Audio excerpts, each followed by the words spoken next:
Welcome to Littleton Common. We're here outside the Shattuck Street building, Bob, because we can't get inside until the whole world is open. So, and We're coming up on 4 months too, since we've been in the studio. really, and we can see from here that the library has begun. They are digging out there as we speak.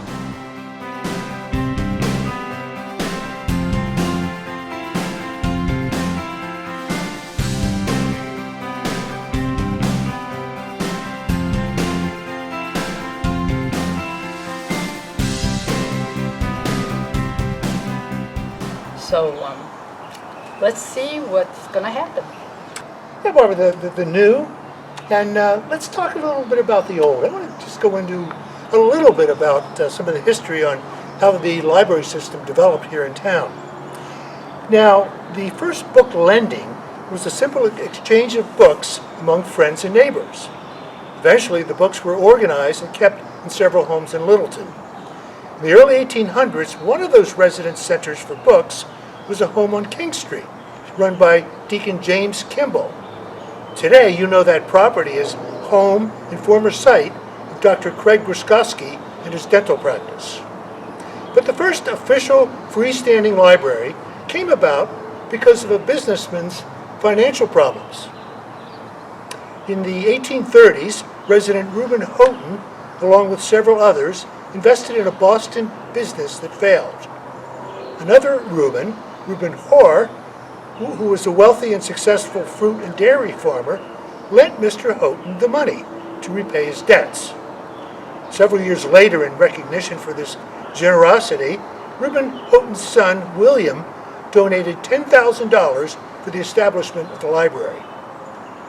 The library was built and dedicated in 1887 as part of the old town hall that was located at 20 Foster Street, which is now the address and location of our fire department. In 1894, there was another gift.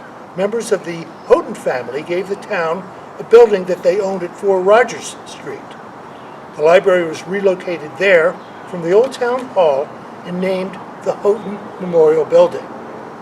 Now I want to fast forward now to the 1980s, when the vacant Shattuck Street school building was reconstructed and converted into our new town offices. As part of that transformation, the library was relocated from Rogers Street to its present location. And as you know, the Littleton Historical Society moved into the Houghton Memorial Building from a much smaller building where they had been down on King Street. Now here we are, our lives and some of the other things have just been put on hold because of the COVID-19, and that includes the construction of our new library. But that will change on July 9th with a scheduled groundbreaking ceremony for the new library to be built behind the current library and town offices. I want to talk just a little bit about the specifics on our new library. The total estimated cost for the project is $14.5 million, including funds approved at town meeting, a state grant, and donations that I understand are ongoing. Some of the changes you'll see from our current library include more bookshelf space to increase new collections, but also to weed out some of the current collection. There will be double the amount of meeting spaces that include more spaces available to the public after hours when the library is closed. Now I might add that the main meeting room will also have a camera for use by our cable station, LCTV. There are some other noteworthy features in the new design that include larger children's and young adult rooms, a backyard for patio events, dedicated quiet spaces for reading and work, and the building will be much more energy efficient. The original completion date was the end of summer of 2021, Barbara. I don't know. You know, Bob, I know that this is a dream come true for all who worked so hard on getting this building. And I'm looking forward to seeing the same results for a senior center. And speaking of that, we're going to have a new director pretty soon. Her name is Ashley Shaheen. And, we'll be returning to senior activities, but not very soon. Apparently the seniors are going to be the last ones that can come into the building. But we are waiting for the thrift shop to open again. That's not going to happen for a long time, but we sure miss all the goodies that are there and the fun we have getting there. There are a lot of virtuals right now. Have you been participating in anything like Zoom or? Not personally, no. Yeah. I've looked at some. Yeah, things. I haven't, but a couple times, and I'm not really into that, I guess. I'd rather be like this, because then I can talk to you and see you, and they can see us, and I like it. But anyway, there's a virtual coffee hour when you can join the Elder and Human Services staff for a virtual coffee or tea hour, and that's, via Zoom. Spoon? What's that? See what I mean? I'm not really into it. This is Zoom. Let's stop there just for a second. I would venture to say that before March, maybe most of us had never even thought of using it. Right. And now it's just so prevalent. That's it. This is it right now. You have to Zoom if you're going to be at a meeting of any kind. I know that Alan has had his Zoom with the FinCom, but other than that, we've watched a few on our cable channel. But the second Friday of every month from 9 to 10 in the morning, July 10th and August 14th, you can have this virtual coffee gathering with Nicole.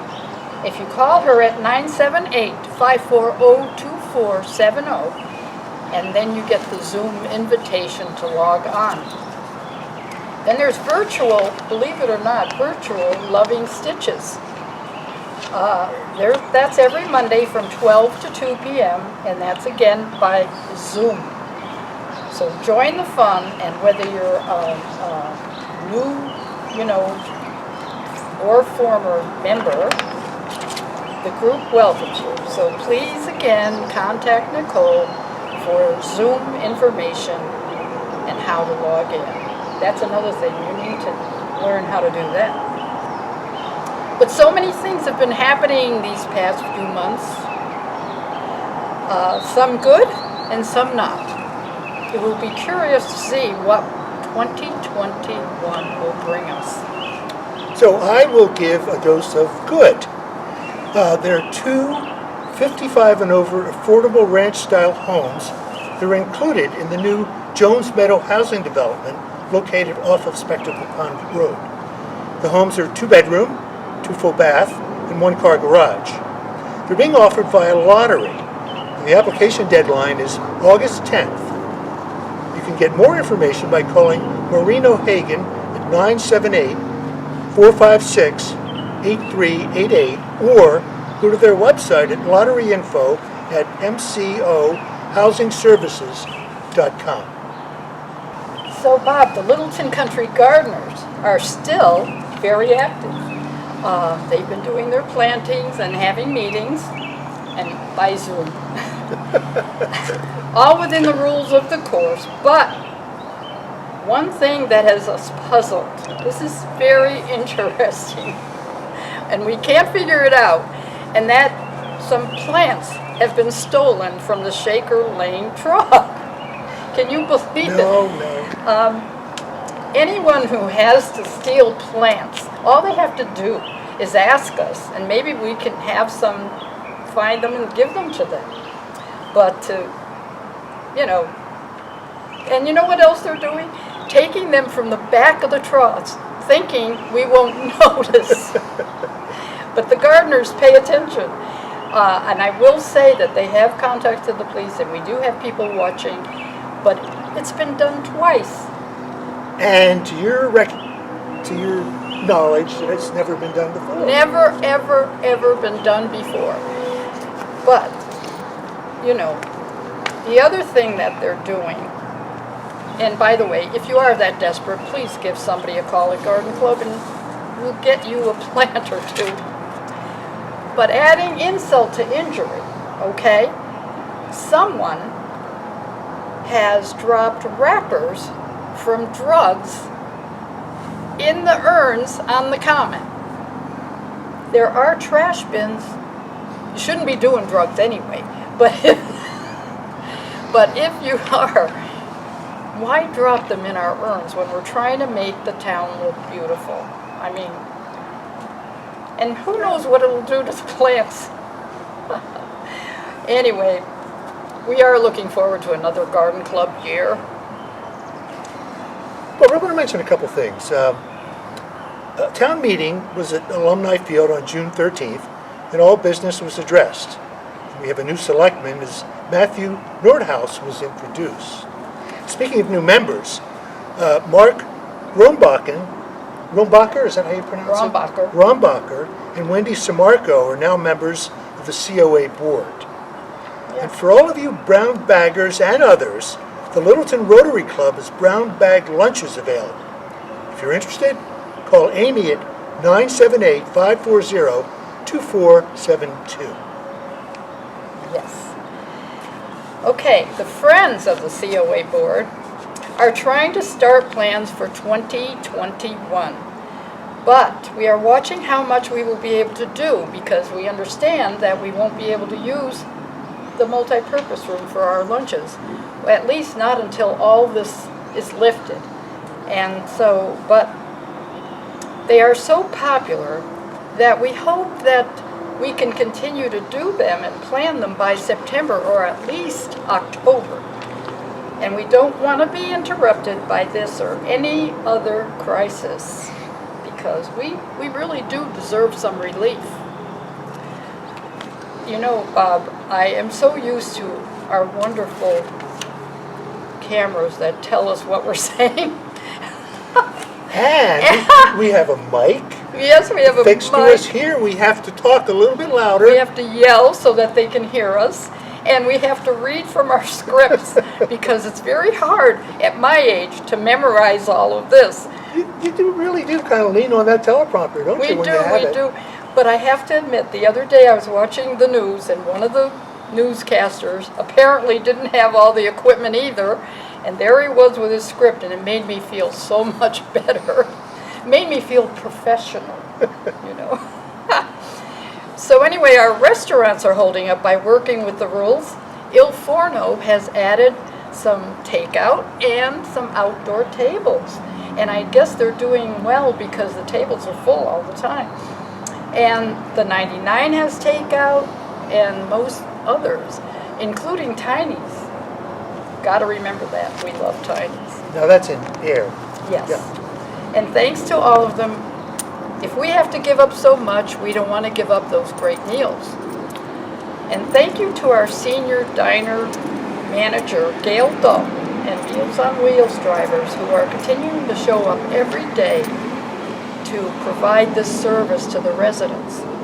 Also, thank you, Amy, for working with the seniors during all of this. She's been on call, let me tell you, because some seniors have told me that they've gotten calls from her, which I think is so good. It's fantastic that they've been able to be on call and service the seniors all this time. Right. Excuse me, I have to cough. And it's not the virus, it's my sinuses.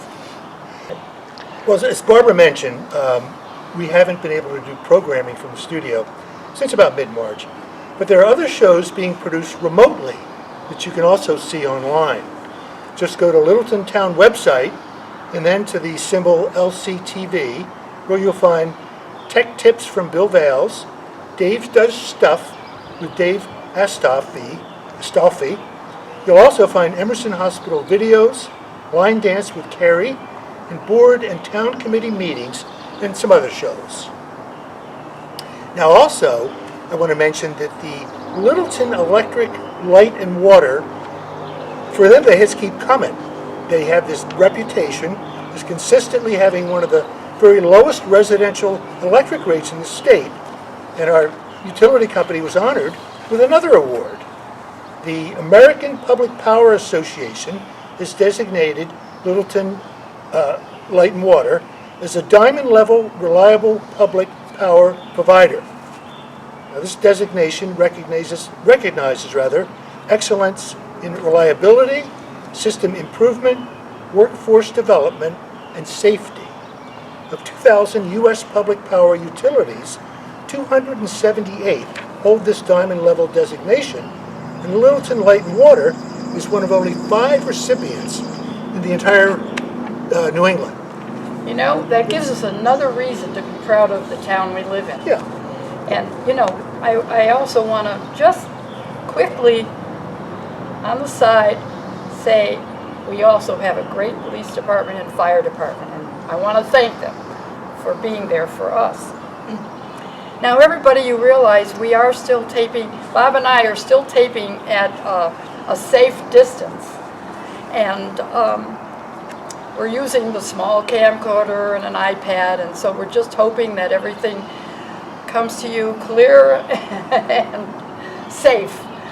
And we have this great editor, Nancy Hilsinger, who helps us out by making us look good. That's been the one constant. We've never lost the great editor that we have, Nancy Hilsinger. And I'm not saying that just because she happens to be sitting there. I really mean that. I think she's going to ask for a raise if we keep doing this. How do you go from 0 to upper 0? So, oh, I did want to mention another thing, Bob, that surprised us the other day. I heard this sports car type rumble in front of our house. So I looked out the window, and there was this gorgeous red, I think it's a Firebird, top down, and there was a nice gentleman in it with a young boy. And then when they left, I noticed that there were flags beside our driveway. Oh. And then we noticed we had gotten a note that have a happy 4th of July, Littleton. The Cub Scouts of Littleton were placing these flags in your yard in connection with our fundraiser to spread patriotic spirit across town this Independence Day. I was so happy for that. Thank you to the Cub Scouts. And also, someone donated so we could get these. Thank you to whoever that was, too. So, very nice. Mainly now, I just want to say, good to see you, Bob, and Nancy, and our cameraman, Thank you, Alan. McRae. And maybe someday we'll open this up again. Yeah. You know, but you can't be too careful. I mean, that's the bottom line. That's it, yeah. So take care of yourselves, be careful, and we'll see you next time. Thank you for watching.